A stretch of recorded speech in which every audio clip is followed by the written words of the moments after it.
ടിയുടെ പുതിയൊരു വീഡിയോയിലേക്ക് സ്വാഗതം. നമ്മൾ ഇൻസ്ട്രക്ടർ ഗ്രേഡ് എക്സാമിന്റെ ഇമ്പോർട്ടന്റ് പോയിന്റ്സ് നമ്മൾ നോക്കിക്കൊണ്ടിരിക്കുകയായിരുന്നു. അതിലെ മെഷീൻസ് ആയിരുന്നു നമ്മൾ ഡിസ്കസ് ചെയ്തിരുന്നത്.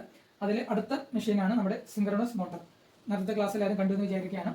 സിങ്ക്രണസ് മോട്ടർ നമ്മൾ പഠിച്ചത് സിങ്ക്രണസ് ജനറേറ്റർ ആണ്. ഇതിന്റെ കണ്ടിന്യൂഷൻ ആണ് ഈ വീഡിയോ. അപ്പോൾ നമുക്ക് ടോപ്പിക്കിലേക്ക് പോകാം. സിങ്ക്രണസ് മോട്ടറിലെ ആദ്യത്തെ പോയിന്റ് ഓർത്തിരിക്കേണ്ടത് അത് ഒരു സെൽഫ് സ്റ്റാർട്ടിംഗ് മോട്ടർ അല്ല. Synchronous motor is not self starting. ബാക്കി എല്ലാ ഫാക്ടേഴ്സും എല്ലാം നമ്മൾ സിങ്ക്രണസ് ജനറേറ്റർ പറഞ്ഞ പോലെ സെയിം ഫാക്ടേഴ്സ് ഒക്കെയാണ്. നമ്മുടെ വൈൻഡിങ് ഫാക്ടർ, കോയിൽ ഫാക്ടർ, ആ ഫാക്ടറുകളൊക്കെ സെയിം അതുപോലെ തന്നെയാണ്. ഇനി നമ്മൾ എവിടേക്കാണ് ചേഞ്ചസ് ഉണ്ടാകുന്നത് ആ ഭാഗങ്ങളാണ് നോക്കാൻ പോകുന്നത്. അടുത്തത് ആർമേച്ചർ റിയാക്ഷൻ ആണ്. ആർമേച്ചർ റിയാക്ഷന്റെ എഫക്ട് കൊണ്ട് എന്താണ് നമ്മുടെ സിങ്ക്രണസ് മോട്ടറിൽ എന്തൊക്കെ എഫക്റ്റ് ആണ് നടക്കാൻ പോകുന്നത് ഇതിന്റെ ഇമ്പോർട്ടന്റ് പോയിന്റ്സ് നമുക്ക് നോക്കാം. നമ്മൾ സിങ്ക്രണസ് ജനറേറ്ററിലും ഇതേ കേസ് നമ്മൾ ഡിസ്കസ് ചെയ്തിരുന്നു. അതിന്റെ നേരെ ഓപ്പോസിറ്റ് ആയിരിക്കും സിങ്ക്രണസ് മോട്ടറിൽ സംഭവിക്കുക. നമുക്ക് നോക്കാം. ആദ്യത്തത് zero power factor lagging load ആണെങ്കിൽ, zero power factor lagging load എന്ന് വെച്ചാൽ ഫൈന്റെ വാല്യൂ 90 ഡിഗ്രി. അതിനെയാണ് നമ്മൾ സീറോ പവർ ഫാക്ടർ ലാഗിംഗ് എന്ന് പറയാം. ആ സമയത്ത് ആർമേച്ചർ റിയാക്ഷന്റെ എഫക്ട് സിങ്ക്രണസ് മോട്ടറിൽ മാഗ്നറ്റൈസിംഗ് എഫക്ട് ആയിരിക്കും പ്രൊഡ്യൂസ് ചെയ്യാം. ആ സമയത്ത് സിങ്ക്രണസ് മോട്ടർ വർക്ക് ചെയ്യുന്ന മോഡ് എന്ന് പറയുന്നത് അണ്ടർ എക്സൈറ്റഡ് മോഡാണ്. അടുത്തത് സീറോ പവർ ഫാക്ടർ ലീഡിംഗിലാണെങ്കിൽ എന്താണ് എഫക്ട്? സീറോ പവർ ഫാക്ടർ ലീഡിംഗിലെ armature reaction effect demagnetising effect ആണ് പ്രൊഡ്യൂസ് ചെയ്യുക. ആ സമയത്ത് മോട്ടർ ഓവർ എക്സൈറ്റഡ് മോഡിലാണ് വർക്ക് ചെയ്യുക. നേരെ മറിച്ച് UPF യൂണിറ്റി പവർ ഫാക്ടർ ലോഡിൽ എഫക്ട് എന്ന് പറയുന്നത് ക്രോസ് മാഗ്നറ്റൈസിംഗ് ആണ്. ജനറേറ്ററിലും അതേ എഫക്ട് തന്നെയായിരുന്നു. UPF പവർ ഫാക്ടറിൽ ക്രോസ് മാഗ്നറ്റൈസിംഗ് എഫക്ട് തന്നെയായിരുന്നു. ആ സമയത്ത് നോർമൽ ഓപ്പറേറ്റിംഗ് മോഡാണ്. ലാഗിങ്ങും ലീഡിങ്ങും മാത്രമാണ് നേരെ ഓപ്പോസിറ്റ് ആയിരുന്നു ജനറേറ്ററിന്റെ കേസിൽ. അടുത്തത് നാലാമത്തെ പവർ ഫാക്ടർ എന്ന് പറഞ്ഞാൽ ഫൈന്റെ വാല്യൂ 30, 40, 50 ഡിഗ്രി ആ റേഞ്ചിലാണെങ്കിൽ, അല്ലെങ്കിൽ 0.8 പവർ ഫാക്ടർ 0.8 ആണെങ്കിൽ, ലാഗിംഗ് ആണെങ്കിൽ അതിലെന്തൊക്കെ വരും? എഫക്ട് വരും. ക്രോസ് പ്ലസ് ലാഗിംഗ് ഏജിലാണ്. ലാഗിംഗ് സമയത്ത് മാഗ്നറ്റൈസിംഗ് ആണ്. അതുകൊണ്ട് ക്രോസ് പ്ലസ് മാഗ്നറ്റൈസിംഗ് എഫക്ട് ആണ് ഈ ഡിഗ്രിയിലെ ലാഗിംഗ് ആകുമ്പോൾ. അതേസമയം ലീഡിംഗ് ആകുമ്പോൾ, ലീഡിംഗ് സമയത്ത് നമുക്ക് ഡീമാഗ്നറ്റൈസിംഗ് എഫക്ട് ആണ്. അത് പ്ലസ് ക്രോസ് മാഗ്നറ്റൈസിംഗ് എഫക്ട് ആണ്. പവർ ഫാക്ടർ ആംഗിൾ 30, 40, 50 അല്ലെങ്കിൽ പവർ ഫാക്ടറിന്റെ വാല്യൂ 0.8 ഇടയിലാണെങ്കിൽ നമുക്ക് ഈ എഫക്ട് ആണ് കിട്ടുക. അപ്പോൾ ഈ ഒരു ടേബിൾ ഓർത്തിരിക്കുക. അതുപോലെ തന്നെ ഓർത്തിരിക്കുക synchronous motor is not self starting. Point ആണ്, മൂന്നാമത്തെ പോയിന്റ് ആണ് സിങ്ക്രണസ് മോട്ടറിന്റെ. Synchronous motor operating at no load. Synchronous motor ഓർത്തിരിക്കുന്ന പോയിന്റ് ആണ് synchronous motor operating at no load in over excited mode. In over excited mode ഓർത്തിരിക്കുക. Synchronous motor operating at no load. No ലോഡിലായിരിക്കണം. ഏത് മോഡിലായിരിക്കണം? Over excited mode. ആ സമയത്ത് synchronous motor ഒരു synchronous condenser ആയിട്ട് ആക്ട് ചെയ്യും, അല്ലെങ്കിൽ ഒരു സിങ്ക്രണസ് കപ്പാസിറ്റർ ആയിട്ട് ആക്ട് ചെയ്യും. ഏത് സിങ്ക്രണസ് മോട്ടർ? കാരണം ഓവർ എക്സൈറ്റഡ് മോഡിൽ നമ്മുടെ പവർ ഫാക്ടർ എന്ന് പറയുന്നത് ലീഡിംഗ് ആയിരിക്കും. ലീഡിംഗ് പവർ ഫാക്ടർ ആയിരിക്കും. ഓവർ എക്സൈറ്റഡ് മോഡിൽ ലീഡിംഗ് പവർ ഫാക്ടർ ആയിരിക്കും നമ്മുടെ സിങ്ക്രണസ് മോട്ടർ. അത് ഒരു നോഡ് ലോഡിലാണ് ഓപ്പറേറ്റ് ചെയ്യണമെങ്കിൽ നമ്മൾ അതിനെ സിങ്ക്രണസ് കണ്ടൻസർ അല്ലെങ്കിൽ സിങ്ക്രണസ് കപ്പാസിറ്റർ എന്ന് പറയും. ഇത് നമ്മൾ പവർ ഫാക്ടർ ഇംപ്രൂവ്മെന്റിന് നമ്മൾ യൂസ് ചെയ്യും. പവർ ഫാക്ടർ ഇംപ്രൂവ്മെന്റിന് നമ്മൾ മെയിൻ ആയിട്ട് യൂസ് ചെയ്യും. നമ്മുടെ ട്രാൻസ്മിഷൻ ലൈനൊക്കെ പവർ ഫാക്ടർ ഇംപ്രൂവ് ചെയ്യാനായിട്ട് synchronous motor at no load will be use. ധാരാളം കോമ്പറ്റേറ്റീവ് എക്സാമിനേഷൻ ചോദിച്ചിട്ടുള്ള ചോദ്യമാണ് synchronous motor operating at no load in over excited mode. രണ്ട് കണ്ടീഷനും നോക്കണം. നോ ലോഡും ആയിരിക്കണം, അതുപോലെ തന്നെ ഓവർ എക്സൈറ്റഡ് മോഡിലാണെങ്കിൽ മാത്രമാണ് സിങ്ക്രണസ് മോട്ടർ ഒരു സിങ്ക്രണസ് കണ്ടൻസർ അല്ലെങ്കിൽ സിങ്ക്രണസ് കപ്പാസിറ്റർ ആയിട്ട് ആക്ട് ചെയ്യുക. മെയിനായിട്ട് അത് പവർ ഫാക്ടർ ഇംപ്രൂവ്മെന്റിനാണ് നമ്മൾ യൂസ് ചെയ്യുക. നമ്മുടെ സിങ്ക്രണസ് മോട്ടറിന്റെ ഇക്വലന്റ് സർക്യൂട്ട് ആണ്. നമ്മൾ നേരത്തെ സിങ്ക്രണസ് ജനറേറ്ററിൽ വരച്ച അതേപോലെ തന്നെയാണ് സിങ്ക്രണസ് മോട്ടറിന്റെ ഇക്വലന്റ് സർക്യൂട്ട്. മോട്ടറിന്റെ കേസിൽ നമ്മൾ ഇൻപുട്ട് സപ്ലൈ കൊടുക്കണം. അപ്പോൾ ഇതാണ് നമ്മുടെ ഇൻപുട്ട് സൈഡ് വരെ V∠0. കൊടുക്കുന്ന സൈഡ് നമ്മൾ റെഫറൻസ് എടുക്കും V∠0. R എന്ന് പറയുന്നത് ആർമേച്ചറിന്റെ റെസിസ്റ്റൻസ്, XS എന്ന് പറയുന്നത് നമ്മുടെ സിങ്ക്രണസ് റിയാക്ടൻസ് ആണ്. XS അതിന്റെ XS എന്ന് വെച്ചാൽ XA, അതായത് ആർമേച്ചർ കണ്ടക്ടേഴ്സിന്റെ റിയാക്ടൻസ് പ്ലസ് ആർമേച്ചർ റിയാക്ഷന്റെ എഫക്ട് ഉണ്ടാകുന്ന റിയാക്ടൻസ് ആണ് XAR പ്ലസ് XL. XL എന്ന് പറഞ്ഞാൽ ലീക്കേജ് റിയാക്ടൻസ് ആണ്. ഈ മൂന്നിന്റെയും സം ആണ് നമ്മുടെ സിങ്ക്രണസ് റിയാക്ടൻസ് XS എന്ന് പറയുന്നത്. അടുത്തത് EF മൈനസ് ഡെൽറ്റ എന്ന് പറയുന്നത് ജനറേറ്റ് ചെയ്യുന്ന ബാക്ക് EMF ഇക്വലന്റ് ആയിട്ടുള്ള വോൾട്ടേജ് ആണ് EF ആംഗിൾ മൈനസ് ഡെൽറ്റ എന്ന് പറയുന്നത്. ഇതിന് ഇക്വലന്റ് ആയിട്ടാണ് നമുക്ക് ഔട്ട്പുട്ട് പവർ ഡെവലപ്പ് ആവുന്നത്. ഇനി നമ്മൾ നേരത്തെ പറഞ്ഞതുപോലെ സിഗ്നൽ സെന്ററിൽ പറഞ്ഞതുപോലെ തന്നെ മാക്സിമം പവർ ഡെവലപ്പ് ചെയ്യാനുള്ള കണ്ടീഷൻ എന്ന് പറയുന്നത് delta equal to theta S ആകുമ്പോഴാണ് മാക്സിമം പവർ ഡെവലപ്പ് കിട്ടുക. എപ്പോൾ? When RA not equal to 0. Armature resistance 0 അല്ലെങ്കിലത്തെ കേസാണ് ഈ കണ്ടീഷനാണ് സാറ്റിസ്ഫൈ ചെയ്യുന്നത്. എന്തിന്? മാക്സിമം പവർ ഡെവലപ്മെന്റിനെ സാറ്റിസ്ഫൈ ചെയ്യുന്ന കണ്ടീഷൻ എന്ന് പറഞ്ഞാൽ ഡെൽറ്റ അല്ലെങ്കിൽ load angle should be equal to impedance angle theta S. ഇനി വെൻ RA ഈക്വൽ ടു 0 ആണെങ്കിലോ, വെൻ RA ഈക്വൽ ടു 0 ആണെങ്കിൽ മാക്സിമം പവർ ഡെവലപ്പ് ചെയ്യുന്ന കണ്ടീഷൻ എന്ന് പറഞ്ഞാൽ load angle delta should be equal to 90 degree. ഇനി developed പവറിന്റെ equation എന്ന് പറയുന്നത് V into E into EF into sin delta divided by XS ആണ് ഡെവലപ്ഡ് പവറിന്റെ ഇക്വേഷൻ. ഇത് മാക്സിമം ആവണമെങ്കിൽ sin delta 1 ആവണം. sin delta 1 ആവാം when delta value is equal to 90 degree. അപ്പോൾ ഈ ഇക്വേഷൻ ഓർത്തിരിക്കുക. Developed power in synchronous motor is equal to V into EF divided by XS into sin delta.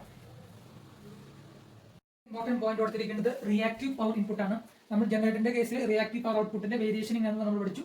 അതുപോലെ നമ്മളിവിടെ ഇൻപുട്ടാണ് കൊടുക്കുന്നത്, ഇൻപുട്ട് സപ്ലൈ ആണ് കൊടുക്കുന്നത്. അപ്പോൾ റിയാക്റ്റീവ് പവർ ഇൻപുട്ടിന്റെ ചേഞ്ചസ് എങ്ങനെയാണ് നമുക്ക് നോക്കാം. Q ഇൻപുട്ടിന്റെ റിലേഷൻഷിപ്പ് എന്ന് പറയുന്നത് B ഡിവൈഡഡ് ബൈ XS. ഈ ഒരു ടേം രണ്ട് ഇക്വേഷനിലും ജനറേറ്ററിന്റെ കേസിലും മോട്ടറിന്റെ കേസിലും സെയിം ആണ്. Into V minus EF into cos delta. അതാണ് ഈ term V minus EF into cos delta ആണ് മോട്ടറിന്റെ കേസിൽ വരാം. നേരെ മറിച്ച് ജനറേറ്ററിന്റെ കേസിൽ EF കോസ് ഡെൽറ്റ ആണ് ആദ്യം വന്നിരുന്നത്. EF കോസ് ഡെൽറ്റ മൈനസ് ആയിരുന്നു ജനറേറ്ററിന്റെ കേസിൽ. നേരെ മറിച്ച് മോട്ടറിന്റെ കേസിൽ V minus EF cos delta ആണ് ഈ ടേം വരാം ഇൻറ്റു V ബൈ XS. ഇനി നമ്മൾ ജനറേറ്ററിന്റെ കേസിൽ പറഞ്ഞ പോലെ തന്നെ if V is equal to EF cos delta, be a excitation voltage നമ്മൾ ഇൻപുട്ട് കൊടുത്ത വോൾട്ടേജിന് ഈക്വൽ ആവുകയാണെങ്കിൽ എന്തുണ്ടാവുക, ഇൻപുട്ട് റിയാക്റ്റീവ് പവർ എന്ന് പറയുന്നത് 0 ആയിരിക്കും. Qn 0 ആണെങ്കിൽ മോട്ടറിന്റെ കേസിൽ it will be unity power factor. ജനറേറ്ററിന്റെ കേസിലും UPF ആയിരുന്നു Qn ഈക്വൽ ടു 0 ആകുമ്പോൾ. അടുത്തത് ഇനി നമ്മൾ കൊടുക്കുന്ന voltage V is greater than EF cos delta ആണെങ്കിൽ, അപ്ലൈ ചെയ്യുന്ന voltage V is greater than EF cos delta ആണെങ്കിൽ നമുക്ക് Qn ന്റെ വാല്യൂ പോസിറ്റീവ് കിട്ടും. Qn മോട്ടറിന്റെ കേസിൽ പോസിറ്റീവ് ആയി കഴിഞ്ഞാൽ അത് ലാഗിംഗ് പവർ ഫാക്ടർ ആയിരിക്കും. ഓർത്തിരിക്കുക, Qn പോസിറ്റീവ് ആയി കഴിഞ്ഞാൽ ലാഗിംഗ് പവർ ഫാക്ടർ ആണ് മോട്ടറിന്റെ കേസിൽ. ഇനി നമ്മൾ അപ്ലൈ ചെയ്യുന്ന വോൾട്ടേജ് എക്സൈറ്റേഷൻ വോൾട്ടേജിനെക്കാട്ടും ലെസ് ആണെങ്കിൽ, V less than EF cos delta ആണെങ്കിൽ Qn വാല്യൂ നെഗറ്റീവ് ആയിരിക്കും, അതായത് ലീഡിംഗ് പവർ ഫാക്ടർ ആയിരിക്കും. അപ്പോൾ ഈ 3 പോയിന്റ്സ് ഓർത്തിരിക്കുക. മെയിനായിട്ട് ഇക്വേഷൻ ഓർത്തിരുന്നു കഴിഞ്ഞാൽ ബാക്കിയെല്ലാം നമുക്ക് ഈസി ആയിട്ട് കണ്ടുപിടിക്കാം. ഇതിന്റെ നേരെ ഓപ്പോസിറ്റ് ആണ് നമ്മൾ ജനറേറ്ററിൽ പഠിച്ചത്. അപ്പോൾ ജനറേറ്ററും മോട്ടറും ഇതിൽ ഏതെങ്കിലും ഒരെണ്ണം പഠിച്ചു വെച്ച് കഴിഞ്ഞാൽ അതിന്റെ ഓപ്പോസിറ്റ് സാധനം പഠിക്കാൻ ഭയങ്കര എളുപ്പമായിരിക്കും. അടുത്ത പോയിന്റാണ്, ആറാമത്തെ പോയിന്റാണ് നമ്മുടെ എക്സൈറ്റേഷൻ വേരി ചെയ്യുമ്പോഴും എക്സൈറ്റേഷൻ കോൺസ്റ്റന്റ് ആകുമ്പോഴും ഉണ്ടാകുന്ന കണ്ടീഷൻ. നമ്മൾ ജനറേറ്റർ കേസിൽ എക്സൈറ്റേഷൻ കോൺസ്റ്റന്റും എക്സൈറ്റേഷൻ വേരിയബിൾ ആയിരിക്കുമ്പോഴും അതുപോലെ തന്നെ ടർബൈൻ്റെ ഇൻപുട്ട് കോൺസ്റ്റന്റും ടർബൈൻ്റെ ഇൻപുട്ട് വേരിയബിൾ ആയിരുന്ന സമയത്ത് കണ്ടതുപോലെ ഇവിടെ അത് ആദ്യത്തെ കേസ് എന്ന് പറയുന്നത് എക്സൈറ്റേഷൻ വേരിയിങ് ലോഡ്, നമ്മുടെ ലോഡ് കോൺസ്റ്റന്റ് ആണെങ്കിൽ എന്തൊക്കെയാണ് സംഭവിക്കുക. ഓക്കെ, അത് ലോഡ് കോൺസ്റ്റന്റ് എക്സൈറ്റേഷൻ വേരി. അപ്പോൾ എക്സൈറ്റേഷൻ കൂടാണെങ്കിൽ EF എക്സൈറ്റേഷൻ കൂടാണെങ്കിൽ അതിന്റെ ലോഡ് ആംഗിൾ ഡെൽറ്റ കുറയും. അപ്പോൾ അതിനനുസരിച്ച് പവർ ഫാക്ടർ ആംഗിൾ കൂടും. ഈ റിലേഷൻ ഓർത്തിരിക്കാം. സിൻക്രണസ് മോട്ടറിന്റെ കേസിൽ ലോഡ് കോൺസ്റ്റന്റും എക്സൈറ്റേഷൻ വേരി ചെയ്യുന്ന കണ്ടീഷനിൽ if EF increases, excitation EF increase ചെയ്യുകയാണെങ്കിൽ ലോഡ് ആംഗിൾ ഡിക്രീസ് ചെയ്യും. ലോഡ് ആംഗിൾ ഡിക്രീസ് ചെയ്യുകയാണെങ്കിൽ അതിന്റെ പവർ ഫാക്ടർ ആംഗിൾ കൂടും, അതായത് ലീഡിംഗ് ലോഡിലോട്ട് പോകും. അതേസമയം എക്സൈറ്റേഷൻ വോൾട്ടേജ് കുറയുകയാണെങ്കിൽ അതിന്റെ ലോഡ് ആംഗിൾ കൂടും. അതേസമയം പവർ ഫാക്ടർ ആംഗിൾ കുറയും. ഇനി ലോഡ് വേരിയബിളും എക്സൈറ്റേഷൻ കോൺസ്റ്റന്റ് ആണെങ്കിൽ എന്താണ് സംഭവിക്കുക. ലോഡ് വേരിയബിൾ എക്സൈറ്റേഷൻ കോൺസ്റ്റന്റ് ആണെങ്കിൽ ലോഡ് കൂടും തോറും നമ്മുടെ ലോഡ് ആംഗിൾ ഡെൽറ്റ കൂടും, പക്ഷെ പവർ ഫാക്ടർ ആംഗിൾ നേരെ കുറയും. അതേസമയം ലോഡ് കുറയും തോറും നമ്മുടെ ലോഡ് ആംഗിൾ കുറയും, അതേസമയം പവർ ഫാക്ടർ ആംഗിൾ കൂടും. ഇതാണ് ലോഡ് വേരിയബിളും എക്സൈറ്റേഷൻ കോൺസ്റ്റന്റ് ആവുന്ന കേസ്. ഇതായിരിക്കും നമ്മുടെ ലോഡ് കോൺസ്റ്റന്റും എക്സൈറ്റേഷൻ വേരി ആവുന്ന കേസ്. രണ്ട് കേസ് ഓർത്തിരിക്കാം. ഇതിൽ നിന്ന് നേരിട്ട് എക്സാം ചോദിക്കാൻ സാധ്യതയുള്ള ഭാഗമാണ്. ഇനി നമ്മൾ നേരത്തെ പറഞ്ഞതുപോലെ വി കർവ് നമുക്കറിയാം. ഫീൽഡ് കറന്റ് IF-ഉം ആർമേച്ചർ കറന്റ് IM തമ്മിലുള്ള കർവിനെയാണ് വി കർവ് എന്ന് പറയാം. അതേസമയം ഇൻവേർട്ടഡ് വി കർവ് എന്ന് വെച്ചാൽ ഫീൽഡ് കറന്റും പവർ ഫാക്ടറും തമ്മിലുള്ള കർവിനെയാണ് നമ്മൾ ഇൻവേർട്ടഡ് വി കർവ് എന്ന് പറയാം. ജനറേറ്ററിന്റെ കേസിലും മോട്ടറിന്റെ കേസിലും വ്യത്യാസം വരുന്നത് എന്ന് വെച്ചാൽ ജനറേറ്ററിന്റെ കേസിൽ UPF-ന്റെ റൈറ്റ് സൈഡിലോട്ട് ലാഗിംഗ് പവർ ഫാക്ടർ ആയിരുന്നു, ലെഫ്റ്റിലോട്ട് ലീഡിംഗ് പവർ ഫാക്ടർ ആയിരുന്നു ജനറേറ്ററിന്റെ കേസിൽ. നേരെ മറിച്ച് സിൻക്രണസ് മോട്ടറിന്റെ കേസിൽ UPF-ന്റെ റൈറ്റ് സൈഡിലേക്കുള്ളത് ലീഡിംഗ് പവർ ഫാക്ടറും UPF-ന്റെ ലെഫ്റ്റ് സൈഡിലേക്കുള്ളത് ലാഗിംഗ് പവർ ഫാക്ടറാണ്. നമുക്ക് നേരിട്ട് ഈ ഗ്രാഫ് തന്നിട്ട് എന്തിന്റെ വി കർവ് ആണെന്ന് വേണമെങ്കിൽ ചോദിക്കാം. അപ്പോൾ നിങ്ങൾ ഓർത്തിരിക്കേണ്ട വി കർവ് ഫീൽഡ് കറന്റും IA ആർമേച്ചർ കറന്റ് നമ്മൾ ഗ്രാഫ് ആണെന്ന് അത് ഓർത്തിരിക്കണം. രണ്ടാമത്തെ കേസിൽ വി കർവ് മോട്ടറിന്റെ കേസിൽ UPF-ന്റെ റൈറ്റ് സൈഡിലോട്ടാണ് ലീഡിംഗ്, UPF-ന്റെ ലെഫ്റ്റ് സൈഡിലോട്ടാണ് ലാഗിംഗ്. നേരെ മറിച്ച് ജനറേറ്ററിന്റെ കേസിൽ UPF-ന്റെ റൈറ്റ് സൈഡിലോട്ട് ലാഗിംഗ് ആണ്, UPF-ന്റെ ലെഫ്റ്റ് സൈഡിലോട്ട് ലീഡിംഗ് ആണ്. ജനറേറ്ററിന്റെയും മോട്ടറിന്റെയും കേസ് നേരത്തെ പറഞ്ഞ പോലെ എല്ലാം ഓപ്പോസിറ്റ് ആണ്. ജനറേറ്ററിന് എന്തൊക്കെയാണോ ഇൻക്രീസ് ചെയ്യുകയാണെങ്കിൽ മോട്ടറിന്റെ കേസിൽ അത് നേരെ റിവേഴ്സ് ആയിരിക്കും. അപ്പോൾ നിങ്ങൾ പഠിക്കുമ്പോൾ ഏതെങ്കിലും ഒരെണ്ണം, ഒന്നെങ്കിൽ ജനറേറ്റർ അല്ലെങ്കിൽ മോട്ടർ, നിങ്ങൾക്ക് ഏതാണ് എളുപ്പം അത് അതിന്റെ എല്ലാ പാരാമീറ്റേഴ്സും പഠിച്ചു കഴിഞ്ഞാൽ അതിന്റെ നേരെ റിവേഴ്സ് ആയിരിക്കും അതിന്റെ ഓപ്പോസിറ്റ് ആണ്. അപ്പോൾ ലോഡ് കോൺസ്റ്റന്റും എക്സൈറ്റേഷൻ വേരിയിങ്ങും അതുപോലെ തന്നെ ലോഡ് വേരിയബിളും എക്സൈറ്റേഷൻ കോൺസ്റ്റന്റ് ഉള്ള സമയത്ത് ഉണ്ടാവുന്ന ചേഞ്ചസ്, പവർ ഫാക്ടറിനും അതുപോലെ തന്നെ ലോഡ് ആംഗിളിനും വരുന്ന ചേഞ്ചസ് ഓർത്തിരിക്കുക. മെത്തേഡ്സ് ഓഫ് സ്റ്റാർട്ടിംഗ് ആണ്. സ്റ്റാർട്ടിംഗ് ഓഫ് സിൻക്രണസ് മോട്ടർ ആണ്. രണ്ട് മെത്തേഡാണ് മെയിൻ ആയിട്ടുള്ളത്, ഓർത്തിരിക്കുക. ഒന്ന് 3 ഫേസ് ഇൻഡക്ഷൻ മോട്ടർ സ്റ്റാർട്ടിംഗ്, അതുപോലെ തന്നെ രണ്ടാമത് ഡാമ്പർ വൈൻഡിംഗ് സ്റ്റാർട്ടിംഗ്. ഓർത്തിരിക്കേണ്ട പോയിന്റ് എന്ന് പറഞ്ഞാൽ 3 ഫേസ് ഇൻഡക്ഷൻ മോട്ടർ സ്റ്റാർട്ടിംഗിൽ induction motor with same number of poles synchronous motor. Synchronous മോട്ടറിന് എത്ര നമ്പർ ഓഫ് പോൾസ് ഉണ്ടോ അത്രയും പോൾസ് ഉള്ള ഒരു 3 ഫേസ് ഇൻഡക്ഷൻ മോട്ടർ നമ്മൾ സിൻക്രണസ് മോട്ടറായിട്ട് കപ്പിൾ ചെയ്യും. ഓക്കെ, എന്നിട്ട് ഇൻഡക്ഷൻ മോട്ടർ നമ്മൾ റൺ ചെയ്യുമ്പോൾ സിൻക്രണസ് മോട്ടർ റൊട്ടേറ്റ് ചെയ്ത് തുടങ്ങും അറ്റ് 70 to 80% സ്പീഡ്. സിൻക്രണസ് മോട്ടറിന്റെ 70 to 80% സ്പീഡ് ആകുമ്പോൾ നമ്മൾ ഇൻഡക്ഷൻ മോട്ടർ റിമൂവ് ചെയ്തിട്ട് അതിലേക്ക് നമ്മൾ എക്സൈറ്റേഷൻ അപ്ലൈ ചെയ്യും. ആ സമയത്ത് എക്സൈറ്റേഷൻ അപ്ലൈ ചെയ്യുമ്പോൾ അത് സിൻക്രണസ് മോട്ടർ സിസ്റ്റത്തിലേക്ക് കടന്നു വരും. ഓക്കെ, അപ്പോൾ ഓർത്തിരിക്കാം ഇൻഡക്ഷൻ മോട്ടർ സ്റ്റാർട്ട് ഓർത്തിരിക്കുന്നത് induction motor with same number of poles ആയിരിക്കണം യൂസ് ചെയ്യുന്നത്. Induction motor with same number of poles synchronous motor is coupled and at 70 to 80% induction motor is removed and excitation is applied. Then the motor will go into synchronism.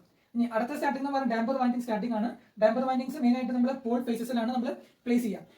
Damper windings നമുക്ക് ഹണ്ടിങ്ങും remove ചെയ്യാനായിട്ട് നമ്മൾ use ചെയ്യും. ഇനി ഇതിലെങ്ങനെയാണ് work ചെയ്യുന്നത് വെച്ചാൽ damper winding സ്റ്റാർട്ടിങ്ങിൽ ആ മോട്ടറിനെ നമ്മൾ ഒരു ഇൻഡക്ഷൻ മോട്ടറായിട്ട് നമ്മൾ റൺ ചെയ്യിപ്പിക്കും. നേരത്തെ പറഞ്ഞതുപോലെ 70 to 80% സ്പീഡിൽ നമ്മൾ ആ ഇൻഡക്ഷൻ മോട്ടറിലേക്ക് നമ്മൾ എക്സൈറ്റേഷൻ കൊടുക്കും. എക്സൈറ്റേഷൻ കൊടുത്തു കഴിഞ്ഞാൽ അത് സിങ്ക്രണസിൽ വർക്ക് ചെയ്യും. അതാണ് നമ്മൾ ഡാമ്പർ വൈൻഡിങ് സ്റ്റാർട്ടിംഗ് എന്ന് പറയുന്നത്. അപ്പോൾ ഈ രണ്ട് മെത്തേഡ് കൊടുത്തിരിക്കാം, 3 ഫേസ് ഇൻഡക്ഷൻ മോട്ടർ സ്റ്റാർട്ടിങ്ങും അതുപോലെ തന്നെ ഡാമ്പർ വൈൻഡിങ് സ്റ്റാർട്ടിങ്ങും. ഇതിൽ ചോദിക്കാൻ സാധ്യതയുള്ള ചോദ്യം വെച്ചാൽ ഇൻഡക്ഷൻ മോട്ടറിന്റെ നമ്പർ ഓഫ് പോൾസിന് എത്ര ആയിരിക്കണം എന്ന് ചോദിക്കാം. അതുപോലെ തന്നെ ഡാമ്പർ വൈൻഡിങ് സ്റ്റാർട്ടിങ്ങിൽ ഡാമ്പർ വൈൻഡിങ്സ് എവിടെയാണ് പ്ലേസ് ചെയ്യുന്നതെന്നും ഞങ്ങൾ ചോദിക്കാം. ലാസ്റ്റ് ഒരു ടൈമാണ് സിൻക്രണസ് മോട്ടറിൽ ഹണ്ടിങ്. ഹണ്ടിങ് എന്ന് പറഞ്ഞാൽ വേറെ ഒന്നല്ല, the phenomenon of oscillation of rotor about it's final equilibrium position എന്ന് പറയുന്ന പേരാണ് ഹണ്ടിങ്. അതുപോലെ നമുക്ക് കൊടുത്തിരിക്കുന്ന സിൻക്രണസ് മോട്ടർ കോൺസ്റ്റന്റ് സ്പീഡ് ആപ്ലിക്കേഷൻസിലാണ് നമ്മൾ യൂസ് ചെയ്യുക. അതോടെ നമ്മുടെ സിൻക്രണസ് മെഷീന്റെ സിൻക്രണസ് മോട്ടറിന്റെ ഇമ്പോർട്ടൻറ്റ് പോയിന്റ് തരാണ്. അടുത്ത ക്ലാസ്സിൽ അടുത്ത സബ്ജക്റ്റ് നമുക്ക് കാണാം. അതുവരേക്കും എല്ലാവർക്കും ഗുഡ് ബൈ.